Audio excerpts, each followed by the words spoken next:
બજારનો એક લગભગ પોસ્ટનો લૂંટનો ગુનો છે. એની અંદર ગુજસી ટોકની કલમ 3(1), 3(1)(2), 3(2) અને 3(4) ઉમેરો કરવામાં આવ્યો છે.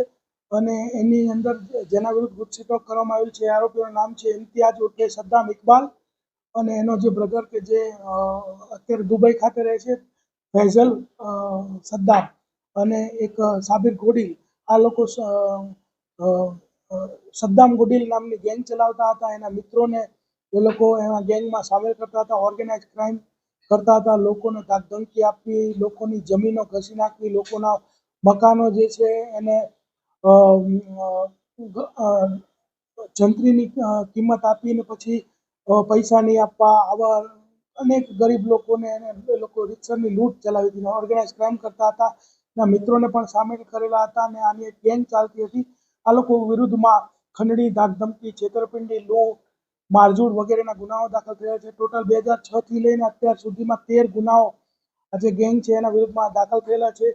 એમાં ડીસીબીમાં છે, અઠવામાં છે, અમરોલી, મૈદરપુરા, વરાછા, ચોક બજાર એમ સુરતના વિવિધ પોલીસ સ્ટેશનની અંદર ગુના દાખલ કરવામાં આવે છે.